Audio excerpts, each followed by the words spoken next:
Good evening students. आज का हमारा टॉपिक है इंजन टर्मिनोलॉजी।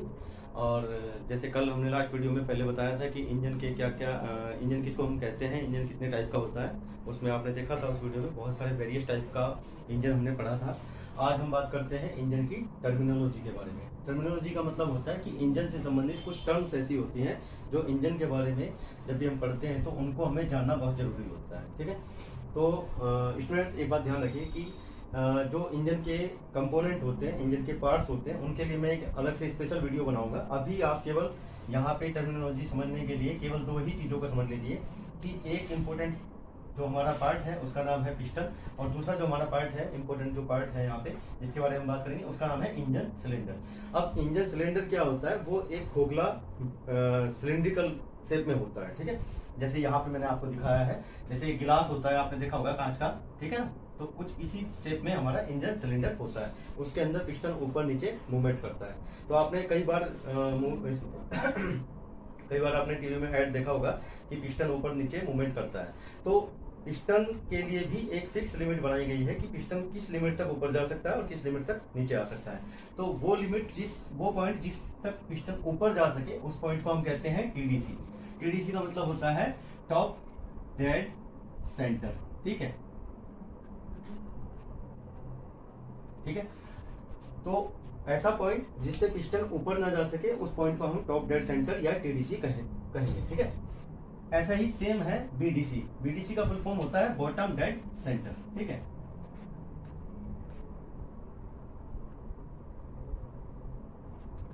ये पॉइंट है बीडीसी। देखिए यहाँ पे जिससे पॉइंट पिस्टन नीचे ना जा पाए वो पॉइंट हमारा हो गया है बीडीसी, और जिस पॉइंट से पिस्टन ऊपर ना जा पाए उस पॉइंट को हम कहते हैं टीडीसी। ये दो चीज याद रखिए। तीसरा पॉइंट आता है हमारा स्ट्रोक। ठीक है, ये बहुत ज्यादा इंपॉर्टेंट टॉपिक है और ये आपने कई बार सुना भी होगा। ठीक है, इसको आप वेरी इंपॉर्टेंट लिख दीजिए। आपसे बहुत बार पूछा जाएगा कि स्ट्रोक, एक स्ट्रोक किसको कहते हैं। तो एक स्ट्रोक का मतलब ये है कि पिस्टन के द्वारा टीडीसी से बीडीसी तक कोई डिस्टेंस एक बार में चली जाए, या बीडीसी से टीडीसी तक एक बार चली गई दूरी को हम एक स्ट्रोक कहते हैं। एक बार ध्यान से एक चीज समझ लीजिए, यहाँ पर बहुत सारे बच्चे कंफ्यूज हो जाते हैं कि या तो टीडीसी से बीडीसी तक एक बार आ जाए, ठीक, या बीडीसी से टीडीसी तक एक बार चला जाए। ठीक है, इसको हम एक स्ट्रोक कहते हैं। आप इसमें और साइकिल में कंफ्यूज मत होइए, क्योंकि देखिए साइकिल उसको कहते हैं कि एक जगह से स्टार्ट करके वापस उसी जगह आना, उसको तो हम कह देंगे एक साइकिल। लेकिन यहाँ पर क्या है, स्ट्रोक का मतलब यह है कि आप या तो यहाँ से यहाँ तक चले जाओ, ठीक, या यहाँ से यहाँ तक आ जाओ, एक बार ही जाना है, तो वो हमारा एक स्ट्रोक कहलाएगा। ठीक है, चलिए 3 पॉइंट हमारे हो गए हैं। उसके बाद बात करते हैं स्वेप्ट वॉल्यूम की। अब देखिए स्वेप्ट वॉल्यूम क्या है, आपको मैंने जैसे पहले ही बताया कि जो बेलन के आकार का हमारा जो सिलेंड्रिक ये होता है, इंजन सिलेंडर होता है, इसका कुछ वॉल्यूम होता है। ठीक है, क्योंकि इसका जो शेप है वो सिलेंड्रिकल है। तो जिस एरिया में, ठीक है, सपोज करो यहाँ से यहाँ तक हमारा पिस्टन मूवमेंट कर रहा है, तो इस पॉइंट को हम कह देंगे टीडीसी और इस पॉइंट को हम कह देते हैं बीडीसी। तो इतना जो वॉल्यूम है, इस वॉल्यूम को हम कहते हैं स्वेप्ट वॉल्यूम। ये बात याद रखिए हमेशा, इसको वीएस से हम डिनोट भी करते हैं। और ये बात याद रखिए कि जिस पॉइंट से टीडीसी से बीडीसी तक जो वॉल्यूम कवर कर रहा है पिस्टन, उस वॉल्यूम को हम स्वेप्ट वॉल्यूम कहते हैं। अब बात आती है कि ये पॉइंट हो गया है हमारा। इससे पहले एक पॉइंट और छूट गया है दोस्तों, एक बार ध्यान रखिए। एक चीज है हमारी बोर। बोर का मतलब है कि इंजन सिलेंडर का जो डाया है, ठीक है, अंदर का जो डायमीटर होता है, इसको डाया ना बोल के बोर कहा जाता है। ठीक है, ये चौथा पॉइंट हो गया।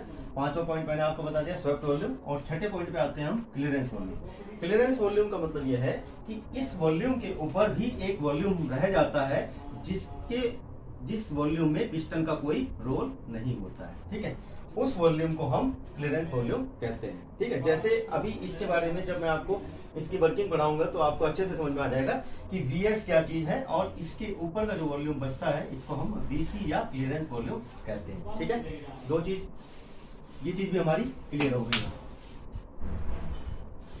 उसके बाद बात करते हैं टोटल वॉल्यूम की। तो टोटल वॉल्यूम, हमने 2 प्रकार के वॉल्यूम पढ़ लिए हैं। पहला है टोटल वॉल्यूम। ठीक है, पहला हमने पढ़ लिया स्वेप्ट वॉल्यूम, तो हम लिख देंगे यहाँ पे वीएस। उसके बाद हमने पढ़ा है क्लियरेंस वॉल्यूम। तो क्लियरेंस वॉल्यूम को हम VC से डिनोट करते हैं। ठीक है, तो ये हमारा हो गया टोटल वॉल्यूम। ये याद रखिए, अभी आगे आने वाले समय में काम आएगा ये टोटल वॉल्यूम क्या चीज। ठीक है, तो ये याद रखिए। अगला पॉइंट आता है हमारा कंप्रेशन रेशियो।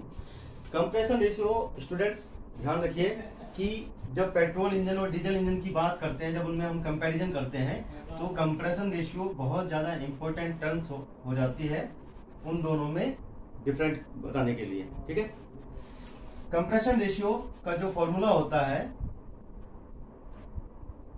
यहां पे लिख देते हैं। कंप्रेशन रेशियो का फॉर्मूला होता है टोटल वॉल्यूम बटे क्लियरेंस वॉल्यूम। ठीक है, टोटल वॉल्यूम अभी हमने देखा था पहले कि टोटल वॉल्यूम क्या है, VS प्लस VC, क्योंकि दो ही प्रकार के वॉल्यूम की हमने बात करी। ये यहाँ से अगर हम बात करें यहाँ तक जितने एरिया में पिस्टन चल रहा है उसको हम VS बोल देंगे, है ना, ये VS हो गया। और इसके ऊपर जो वॉल्यूम हमने पहले बनाया था अभी ये वाला, इस वाले वॉल्यूम को हम कह देंगे VC। तो दो वॉल्यूम हो गए VS plus VC upon clearance volume. ठीक है, ठीक है, यहाँ पे ये हमारा हो गया कंप्रेशन रेशियो। अब आपके पास एक पॉइंट और बता देता हूं मैं आपको, बहुत इंपॉर्टेंट जो टॉपिक है उसको आप पहले समझ लीजिए। पेट्रोल की जो गाड़ियां होती हैं उनमें ये कंप्रेशन रेशियो इसकी वैल्यू रखी जाती है 8:1 से लेके 12:1 तक।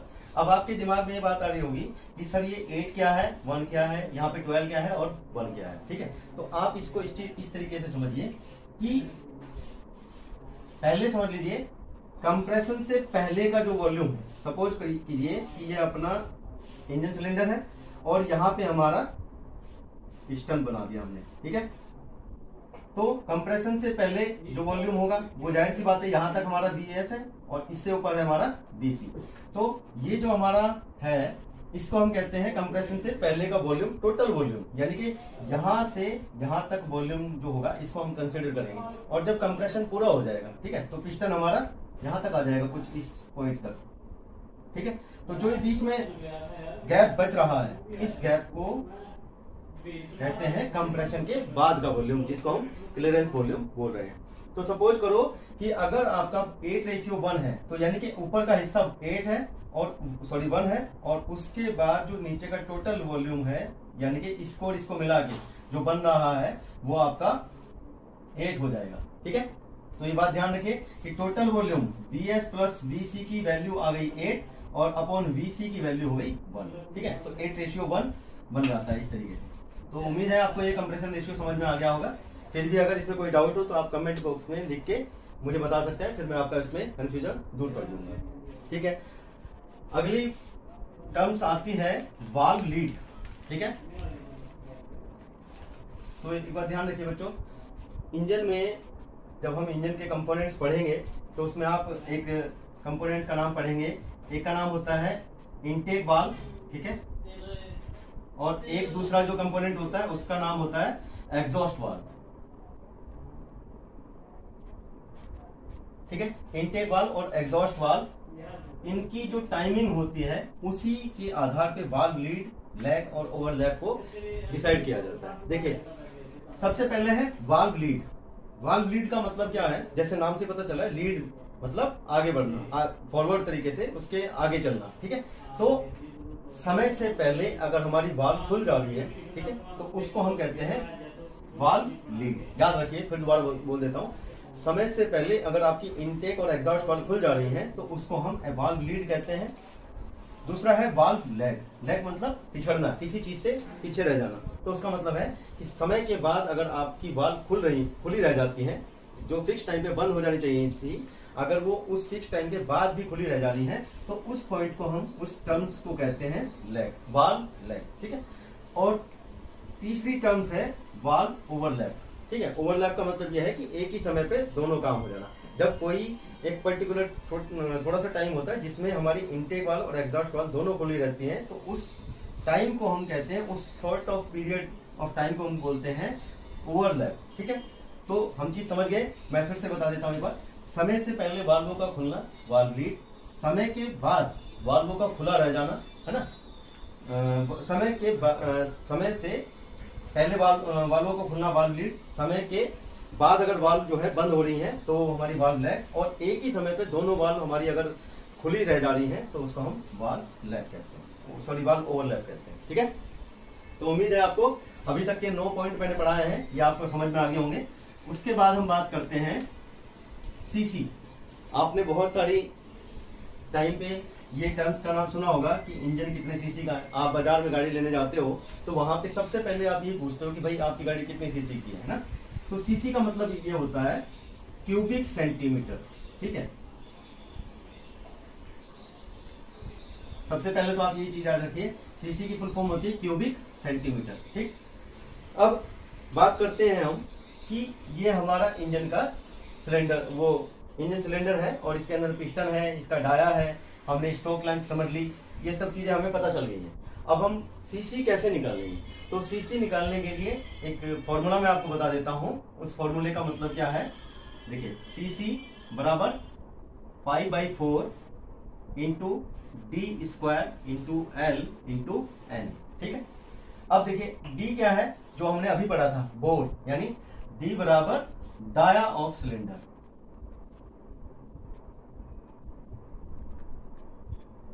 ठीक, एल का मतलब क्या हुआ, लेंथ ऑफ स्ट्रोक, जिसके बारे में हम अभी बात कर रहे थे। ठीक है ना,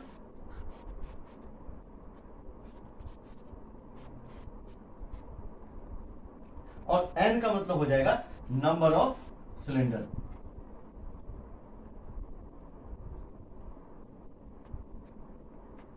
ठीक है, यानी कि ये बेसिकली बात ये है कि जो हमारा इंजन सिलेंडर है हमें उसका वॉल्यूम निकाल के यहाँ पे देना है। ठीक है, पाई की वैल्यू आप जानती हैं 22/7 होती है, तो आप उसको रख के इजीली कैलकुलेशन कर सकते हैं। और आप इसको अगर चेक करना चाहें तो चेक भी कर सकते हैं। आप जब गाड़ी खरीदने जाते हैं तो वहां पर एक मैनुअल मिलता है, उस मैनुअल में आपकी गाड़ी के इंजन के पूरे स्पेसिफिकेशन होते हैं कि कितना इसका डाया है, कितना इसका बोर डाया दे दिया है, और कितना इसका स्ट्रोक लेंथ है, और गाड़ी हमारी जो है वो इसका जो इंजन है उसमें कितने नंबर ऑफ सिलेंडर है।